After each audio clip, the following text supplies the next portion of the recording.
Hey folks, it's Daniel Rashid. Thanks for tuning in again. I'm here to talk about high listing prices and whether or not it's worth it for you to make an offer. Let's talk about it.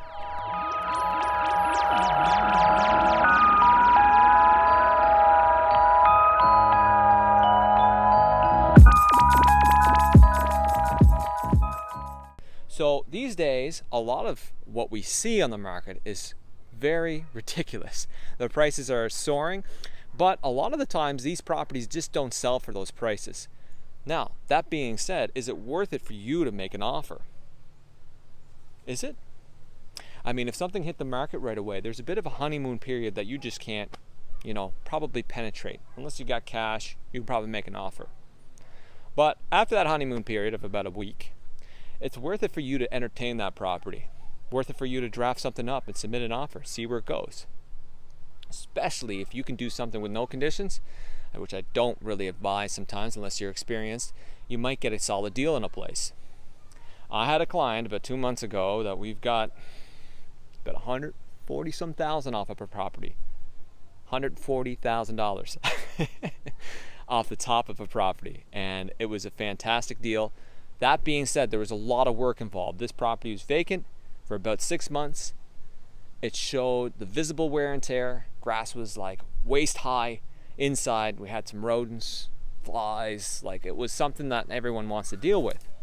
So with that, the listing agent, so what we ended up doing is taking a lot of photos of that property, documenting its condition, and then we simply compiled it with our offer and submitted them together. All that agent really had to do was submit this to the owner of the property. Not that we want to invoke fear into a deal, but that property was on a downward spiral. Any longer, those repairs will get more expensive. It was worth us just to entertain it, submit the offer, and see where it took us. For this particular client, they got ahead. It was fantastic. Great deal on that property, and it was worth us pitching that offer. So a lot of the times there could be reasoning behind what you're doing. And if you can submit some kind of reasoning that resonates with the owner, that's fantastic. Find out what the owner wants a lot of the time. And I've discussed that before. Sort of seek out what the owner wants at the end of the day. If you can do that and you can structure your offer, you have a better chance of getting a lower price. It's way better than sitting on the sidelines and not actually making offers, not actually doing anything about it.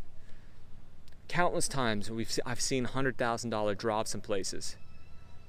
If someone wants to capitalize, they're just listing high, and if they sell their property, so be it. If they don't, then they likely will sell for a little less. It's worth it. It's worth it for you as a buyer to entertain the thought of making an offer. Why not? And if they simply say no, then they say no. Maybe there's something else that you can bring to the deal that they will say yes to. Or maybe that deal looks a little bit better once you analyze it again. But at the end of the day, there's no harm done submitting your offer if you truly feel that a property's worth what it's worth. It doesn't hurt.